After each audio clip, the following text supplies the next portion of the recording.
Salut à tous et bienvenue sur la page Kind Foot. Aujourd'hui, nous allons parler de la rencontre entre le FC Barcelone et Paris Saint-Germain qui se tiendra demain au Parc des Princes dès 21h. Ce match est plus qu'une partie de football, mais c'est le règlement de certains litiges qui existent depuis certaines années entre ces deux clubs.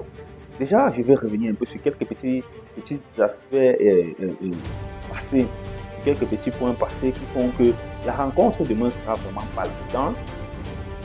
En 2017, le Barça inflige une remontada au Paris Saint-Germain et ça énerve. Les gars disent que non, ils ne peuvent pas laisser. Ils arrachent Neymar.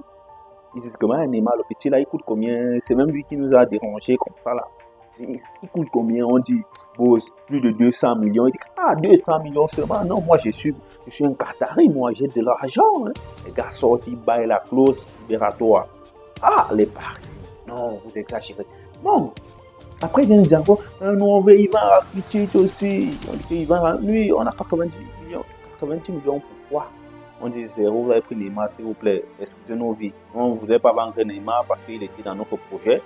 Et ça crée les problèmes. Donc, on vient dire que votre Verratti, là, le petit qui est au milieu de terrain qui tourne là, il nous plaît. Pareil, dit que je ne vends pas. On dit, d'accord, vous ne vendez pas. Ok, les gars quittent encore, ils reviennent en 2021 avec Mbappé. Lionel Messi encore au FC Barcelone. Les gars, vous infligent encore une fessée. Les gars nous fait copieusement 4-1. La noisette, Bounja, un triplé. Petit, qui t'a énervé? Est-ce que tu étais dans le conflit au début? Non, tu n'étais même pas dans les problèmes. Mais pourquoi tu entres déjà, tu fais comme si tu es au centre de la guerre? On reste tranquille. Ils disent que bon, il a tapé l'Argentine là. Il faut aussi encore qu'il. Non, Messi n'est pas le FC Barcelone. Excusez-nous. Voilà. Ils finissent encore, ils disent que bon, le premier n'est pas fini, ils arrachent encore les mêmes. On dit, les gars, ils viennent, ils discutent Robert Lewandowski sur le match à venir. On dit, mais les gars, c'est même vous voulez quoi seulement? Ils viennent encore, ils arrachent Dembélé. Moi, je me dis, mais les Parisiens là, vous avez quel problème? Vous voyez, comme je vous disais, la rencontre n'est pas juste ce qu'on va voir demain. Samedi, lors de leur match face à Clermont, les gars ont commencé à dire pour ta passe, les supporters parisiens. Est-ce que nous sommes les Marseillais? Est-ce que nous vous a fait quoi? Nous ne sommes pas là. Nous sommes en Espagne, vous êtes en France. Vous commencez à nous insulter, nous ne sommes même pas encore là. C'est que demain, gars, moi je pleure seulement le petit Yamal là. Je pleure les enfants qui ont 15 ans chez nous là. Ils sont un peu traumatisés par les supporters parisiens. Il faut avoir un moral pour vous pouvoir s'en sortir dans cette rencontre. Et vraiment, je dis, ce match ne sera pas vraiment facile pour le FC Barcelone, car ça sera un sanctuaire, je sais ça.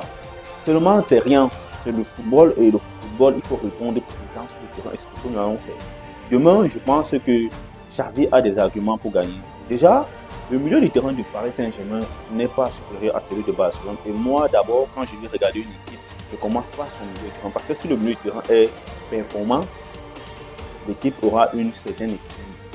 Donc, on dit souvent celui qui gagne la bataille du milieu du terrain gagne le match. Et je pense que le milieu du terrain, notre milieu du terrain va gagner cette bataille. Que vous ayez regardé, que vous ayez fini, que Zayn Emery joue même, ça ne regarde pas. C'est que le milieu du terrain, vous n'allez pas nous gagner. Défensivement, c'est vrai que quand tu regardes, Hakimi ne sera pas là, je ne pense pas. Nuno Mendes, Marquinhos, mais quand même c'est toujours un peu inférieur à la défense actuelle de Barcelone. Je donne encore le point au FC Barcelone défensivement. Offensivement, c'est là mon problème. C'est là mon véritable problème. On a deux gars qui chopent seulement les chevaux. Les gars s'entraînent avec au symbole le dimanche. Avant de partir à l'entraînement de foot, ils font d'abord les entraînements du 100 mètres. Ça, c'est quoi ça? Les gars, vous pourrez, et encore ce Mbappé de 2021, encore lui.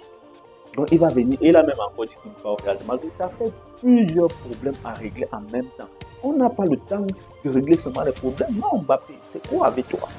Donc les gars, comme vous voyez, ce n'est pas seulement le football qui va se jouer, parce que Mbappé, il part au Real, donc lui, c'est qu'on aura les classiques, on va s'engueuler, il va venir, je ne sais pas, avec qui il va se comparer. L'ami Yamal, ce sera lui le meilleur joueur de l'équipe, je pense. il sera le meilleur joueur parce que je sais qu'il va arracher la place de Vinicius comme chouchou quand il sera au Real, la place de Bellingham. Donc, lui, il sera le chouchou du Real. Il va affronter Lamine Yamal qui sera le chouchou du FC Barcelone. Donc, vous voyez que ce sera vraiment difficile. Demain, là, on doit compter sur un Jules Koundé qui doit être extrêmement rigoureux. Paul Koubassi, Roland Araujo.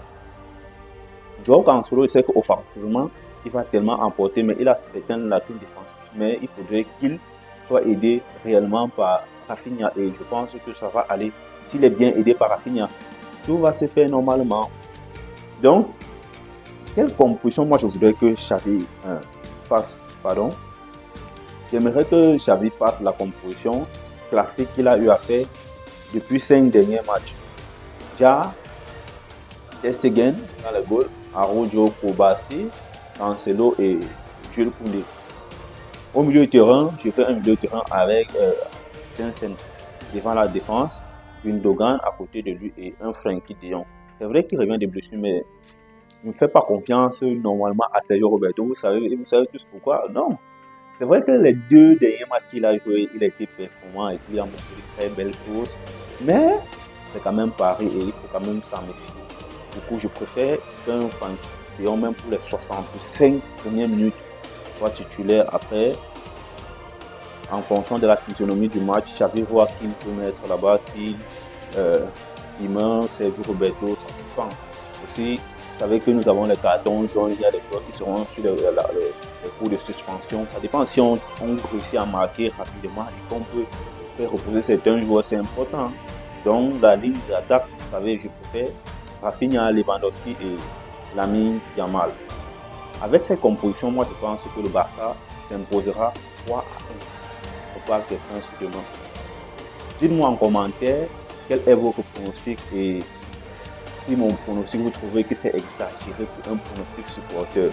Donc dites-moi en commentaire et je vais vous répondre, je vais lire, je vais répondre. Ceux qui ne se sont pas encore abonnés, il est temps de s'abonner, activer la cloche de notification, commenter et partager si possible. Merci et on se capte demain après le match.